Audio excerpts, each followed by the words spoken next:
Hello everyone, আসসালামু আলাইকুম। অনেক দিন পর একটা ভিডিও নিয়ে চলে আসলাম। অনেক দিন পর বলতে বেশ মাসখানেক পরই বলতে পারেন। তো এটা ছিল আমার ঈদের ব্লগ।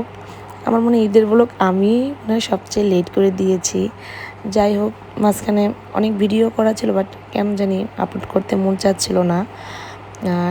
দেখা গেছে যে রোজার মাসে একটু ব্যস্ত ছিলাম ইবাদত নিয়ে, বিভিন্ন কাজকর্ম নিয়ে, পরিবার নিয়ে, তাই আর কি ভিডিও দেওয়া হয়নি। যাই হোক, এই যে ঈদের সকালটা ছিল একটু মেঘাচ্ছন্ন, আর এই যে আমাদের আউটফিট ছিল ঈদের দিনের। তো আমার হাজব্যান্ড সকাল নামাজ পড়তে চলে গিয়েছে, আর আমরা ঈদের দিন দেখা যায় যে আমার ভাসুর বাসায় দুপুরে লাঞ্চ টাইমটা করে থাকি। তো এই যে আমার দুই আম্বাজান এক রকমের পাঞ্জাবি কিনেছে, আর আমার হাজব্যান্ডের পাঞ্জাবি ছিল হালকা একটু অ্যাশ অ্যাশ টাইপের, আর আমি নিয়েছি আমার একটা পিঙ্ক কালারের ড্রেস। এটা অনলাইন পেজ থেকে আনিয়েছি, এটা ছিল যাজাক পেজের ড্রেস।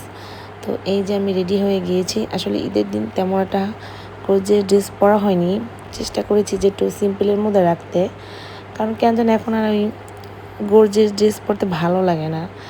পরি পরি না যেমন না পরি, বাট কোনো অকেশন হলে। যাই হোক, তো এখানে রেডি হয়ে গেছে, তারপর আমার ভাসুরের বাসায় চলে আসছি। খাবারের ভিডিও ক্লিপ আমার আর নেওয়া হয়নি। তো এখানে দেখা যায় যে ওরা আসলে এই শার্টটা যে ওদের এত পছন্দ, ওরা তিন ভাই বোন যখন একত্রিত হয় বেশ আনন্দ করে থাকে। আর তিনজনই মাসাল একটু বড় হয়ে যাচ্ছে এখন, আর ওরা ছোট নাই, একদম ছোটও নাই, আবার একদম বড়ও না, ছোটই বলা যায়, বাট একদম পিচ্ছি না আর কি। যাই হোক, এখান থেকে তারপর আমি আম্মুর বাসায় গিয়েছিলাম, আর আমি একটু ভিডিও ক্লিপ করে নিয়েছিলাম আমার নিজের। আমি কিন্তু রোজার মাসে মানুষ রোজায় শুকিয়ে যায়, বাট আমি না অনেক মোটা হয়েছি, কেন জানি না। তারপর আম্মুর বাসায় চলে আসছে, আর আম্মুর বাসায় আর ভিডিও নেওয়া হয়নি। আম্মুর বাসায় এসে একটু চা খেয়ে নিলাম। তারপর এটা ছিল পরের দিন আমাদের একটা বিয়ার প্রোগ্রাম ছিল। তো বিয়ার প্রোগ্রাম আমি শাড়ি পরেছি। এটা হলো কি আমার হাজব্যান্ডের কলিগের মেয়ের বিয়ে ছিল বরিশাল ক্লাবে, তো সেখানে আর কি চলে আসলাম।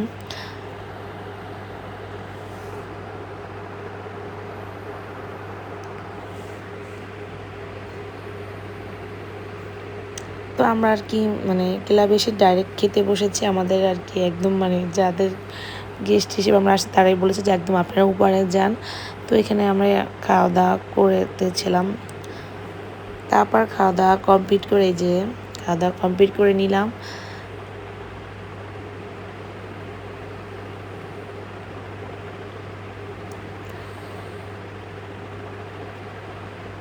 তো খাওয়া দাওয়া কমপ্লিট করে বাসার দিকে যাচ্ছি। তো কার কেমন ঈদ কেটেছে অবশ্যই কমেন্ট করে জানাবেন।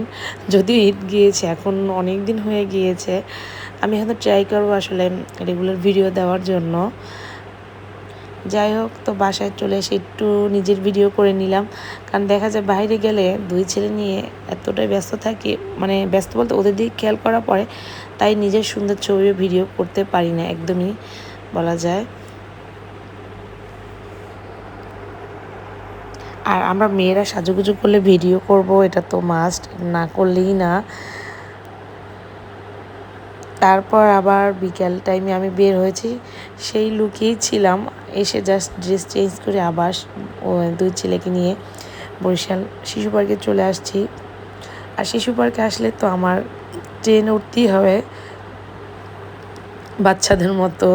তো দুই ছেলের সাথে আমিও উঠে পড়েছি, আর এত পরিমাণ ভিড় ছিল, ঈদের পর ছিল যেহেতু, তো অনেক ভিড় ছিল। তো ওরা খুব এনজয় করেছে এবং ওদের সাথে আমিও খুব এনজয় করেছি। আর আমাদের বসে শিশু পার্কটা আগের থেকে অনেক সুন্দর করেছে, অনেক নতুন নতুন আইটেম অ্যাড করেছে, এবং ভিতরটা অনেক সুন্দর করে ডেকোরেশন করা হয়েছে, বেশ ভালো লেগেছে আমার কাছে। আমি এর আগেও গিয়েছিলাম, একটা পিকনিক ছিল, সেই ভিডিওটা আমার আর আপলোডে দেওয়া হয়নি, বাট এখন থেকে চেষ্টা করব আপলোড দেওয়ার জন্য। তো এই যে ট্রেনের ভিতর এই যে নতুন ডেকোরেশনগুলো হয়েছে, এটা না বেশ ভালো লাগছে।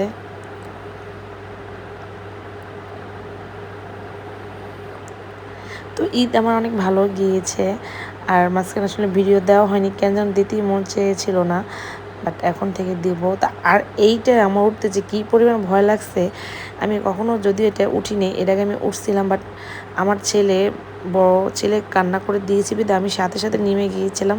তারপর আমি আর কখনো উঠিনি এটায়, কারণ আমার বেশ ভয় লাগে এটায়। আর আমার ছেলেরা যদি যে কোনো কারণে দুর্বল হয়ে পড়ে আমি মনে হয় ওদের থেকে বেশি দুর্বল হয়ে পড়ি। তো এখানে তারা এসে বেশ এনজয় করতেছিল, এখানে ওর ফ্রেন্ডরাও ছিল, তাদের ভিডিও আর আমার নেওয়া হয়নি। আর এই যে আমার ছোটো মিয়া আর বড়ো মিয়া, তারা দুজন এক ড্রেস পরেছে। আমি আসলে তাদের চেষ্টা করি সবসময় এক ড্রেস পরানোর জন্য, ভালো লাগে দেখতে। আসলে বড় হলে পরে কিনা জানি না, বাট এখন চেষ্টা করি পরানোর জন্য। তো আমার ভিডিও কেমন লাগছে অবশ্যই সবাই কমেন্ট করে জানাবেন। আজ এই পর্যন্ত দেখাবেন নেক্সট ব্লগে। সবাই ভালো থাকবেন, সুস্থ থাকবেন। আল্লাহ হাফেজ।